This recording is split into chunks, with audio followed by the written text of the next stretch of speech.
Hello everyone, સ્વાગત છે તમારું મારા કિચનમાં। તો આજે હું અહીંયા મારા સાસુના પિયરમાં મારા સાસુના હાથથી બનાવેલી ખૂબ જ એવી વખણાતી અને ખૂબ જ એવી ટેસ્ટી બનતી ગવાર ઢોકળી બનાવીશ અને એની રેસીપી પણ તમારી સાથે શેર કરીશ।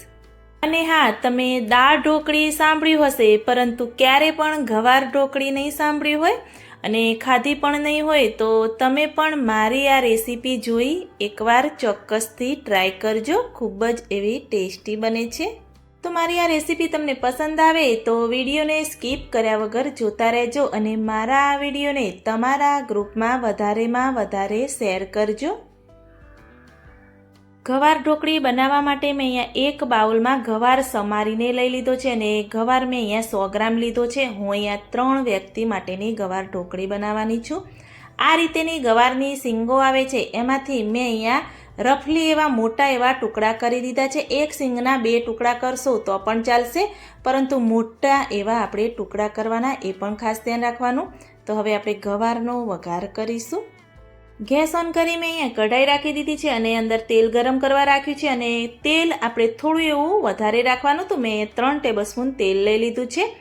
તેલ નોર્મલ એવું ગરમ થાય તરત જ 1 ટેબલસ્પૂન ભરી અજમો એડ કરી દઈશું। અજમો થોડો એવો તતળે બળી ન જાય એનું પણ ધ્યાન રાખવાનું। તરત જ 1 ચમચામાં મેં અહીંયા લાલ મરચું પાવડર અને થોડી એવી હિંગ લઈ લીધી છે, તરત એડ કરી મરચું બળી ન જાય તરત જ એના માટે આપણે અંદર જે ગવાર સમારેલો હતો એ અંદર એડ કરી દઈશું।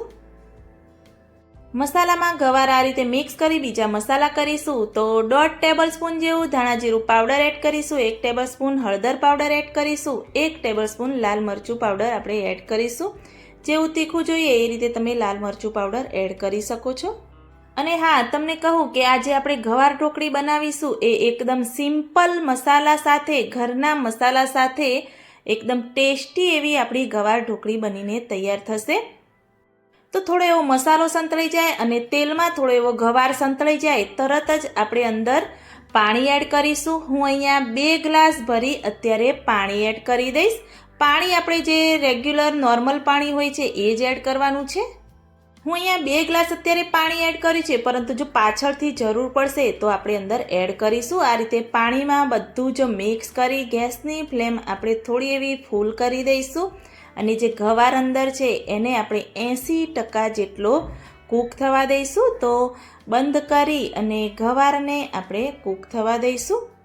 જો ગવાર થોડો એવો કૂમળો હશે તો તમારો જલ્દી એવો ગવાર કૂક થઈ જશે। તો જ્યાં સુધી કૂક થાય ત્યાં સુધી આપણે ઢોકળીનો લોટ બાંધી અને રેડી કરી દઈશું। એના માટે જે રોટલીનો ઝીણો લોટ આવે છે એ હું લઈ લઈશ। તો અહીંયા 2 વાડકાનું માપ છે એ રીતે મેં લોટ લઈ લીધો છે। તમારે જેવી ઢોકળી બનાવી હોય એ રીતે તમે લઈ શકો છો। અંદર 1 ચમચી ભરી આપણે અજમો એડ કરી દઈશું અને અજમો આ રીતે મસળીને એડ કરવાનો, એટલે સરસ એવી ફ્લેવર આવે। ટેસ્ટ અનુસાર આપણે અંદર મીઠું એડ કરી દઈશું। 2 ટેબલસ્પૂન જેવું ધાણા જીરું પાવડર એડ કરીશું।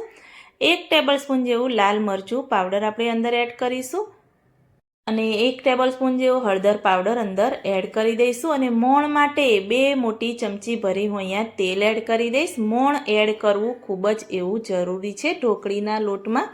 તો આ રીતે મોણ એડ કરી તેલ એડ કરી અને બધો જ લોટ સરસ એવો મસળી દઈશું। બધા જ મસાલા સરસ એવા મિક્સ થઈ જાય પછી આપણે પાણી એડ કરી અને લોટ બાંધીશું। તો તમે જોયું કે આપણે એકદમ સિમ્પલ મસાલાથી ગવારનો વઘાર પણ કર્યો અને એકદમ સિમ્પલ મસાલા સાથે આપણે ઢોકળીનો લોટ પણ બાંધ્યો છે।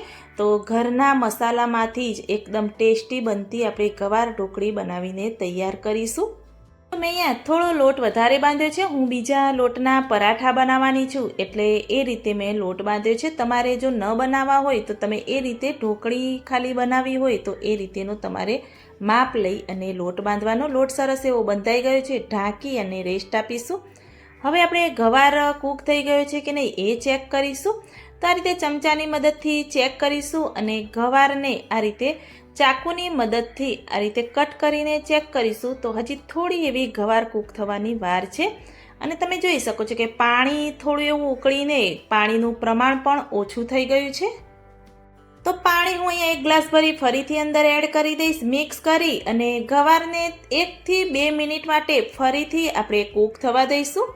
ફાઇનલી હવે આપણે ચેક કરી લઈશું ગવાર આપણો કૂક થઈ ગયો છે કે નહીં. તો આ રીતે તમે જોઈ શકો છો કે 80% જેવો આપણે ગવાર કૂક કરવાનો છે, તો કૂક પણ થઈ ગયો છે.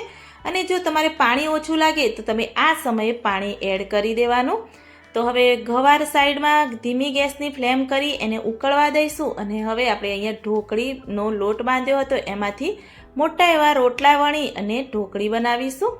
તો આ રીતે વધારે પતલી પણ નહીં અને વધારે જાડી પણ નહીં, એ રીતેનો મોટો એવો આપણે આ રીતેનો રોટલો વણીને રેડી કરીશું. તો બધાના ઘરે રવિવારે દાળ ઢોકળી તો ફિક્સ જ હોય છે, તો એ રીતેની આ ગવાર ઢોકળી આપણી બનીને તૈયાર થશે. તો એ રીતેનો આપણે ઢોકળીનો લોટ બાંધવાનો, એ રીતે રોટલો વણવાનો અને એ રીતે આપણે ઢોકળી કટ કરીને અંદર એડ કરવાની.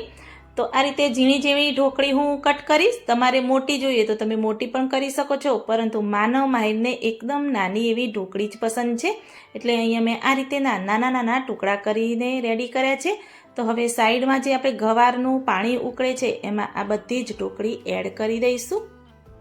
અને હા, તમે જ્યારે પણ ઢોકળી અંદર એડ કરો ત્યારે ગેસની ફ્લેમ ફૂલ કરી દેવાની અને આ રીતે પાણી ઉકળતું હોય એમાં જ આપણે ફટાફટ ઢોકળી એડ કરી દેવાની, એટલે એકબીજા ઉપર ચોંટી ન જાય અને ઢોકળી છે એકદમ છૂટી છૂટી આપણી બનીને તૈયાર થાય.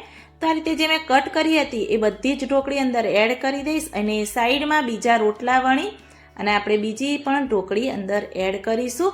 જો તમારે આ રીતે વણતા જઈ અને અંદર એડ કરતા જઈને ન ફાવે તો પહેલાં બધા જ રોટલા વણી દેવાના અને પછી ફટાફટ બધી જ કટ કરીને તમે અંદર એડ કરી શકો છો. હું એ રીતે બધી જ અંદર એડ કરીશ. તો હું અહીંયા 3 વ્યક્તિ માટે બનાવું છું, તો 4 રોટલા હું અહીંયા ઢોકળીના અંદર એડ કરીશ. તમને જેવી ઢોકળી પસંદ હોય વધારે કે ઓછી એ રીતે તમે રોટલાનું પ્રમાણ અંદર એડ કરી શકો છો. તો તમે જોઈ શકો છો મેં બધી જ રોટલા વણી અને આ રીતે ઢોકળી અંદર એડ કરી દીધી છે. તો હવે ઢોકળીને પણ આપણે કૂક થવા દઈશું અને પાણીનો ભાગ છે એકદમ પતલો છે, તો આ રસો છે એ પણ સરસ એવો જાડો થશે અને ઢોકળી પણ સરસ એવી આપણી કૂક થઈ જશે. 80% જેવો આપણો ગવાર કૂક થયો હતો, તો અત્યારે ઢોકળી સાથે પૂરેપૂરો આપણો ગવાર કૂક થઈ જશે અને ઢોકળી પણ એકદમ જલ્દી સરસ એવી આપણી કૂક થઈને રેડી થશે. તો આ રીતે તમે ચેક કરશો તો જોઈ શકો છો કે રસો પણ સરસ એવો જાડો થઈ ગયો છે અને ઢોકળી પણ આપણી આ રીતે ચેક કરો તો સરસ એવી કૂક થઈ ગઈ છે. તો આ રીતે ગવાર અને ઢોકળી બંને સરસ એવું કૂક થઈ જાય, રસો સરસ એવો જાડો થઈ જાય આ રીતેનો, ત્યારે આપણી ઢોકળી પરફેક્ટ એવી બનીને તૈયાર થઈ ગઈ એ માની લેવાનું. તો મારી સાસુ ગવાર ઢોકળીમાં લસણનો ઉપયોગ નથી કરતા, એટલે મેં પણ નથી કર્યો. જો તમારે કરવો હોય તો તમે કરી શકો છો. તો ઢોકળી સરસ એવી આપણી બની ગઈ છે. ગેસની ફ્લેમ બંધ કરી દઈશું. થોડી એવી કોથમીર ઉપરથી ગાર્નિશ કરી અને ગેસની ફ્લેમ પરથી કઢાઈ ઉતારી નીચે લઈ લઈશું. ગવાર ઢોકળી સરસ એવી રેડી થઈ ગઈ છે. તો તમે આને રાઈસ સાથે, રોટલી સાથે પણ ભાવે અને એકલી પણ તમે આ ગવાર ઢોકળી ખાઈ શકો છો. છાશ અને ગવાર ઢોકળી પણ ખૂબ જ એવી ટેસ્ટી લાગે છે. તમને જે રીતે પસંદ હોય એ રીતે તમે ઢોકળીને ખાઈ શકો છો. તો ટેસ્ટી એવી ગવાર ઢોકળી તમે પણ એકવાર બનાવીને ચોક્કસથી ટ્રાય કરો અને મને કમેન્ટમાં જરૂરથી બતાવો કે મારી આ રેસીપી તમને કેવી લાગી. જો સારી લાગી હોય તો મારી ચેનલને લાઈક, શેર, કમેન્ટ કરજો.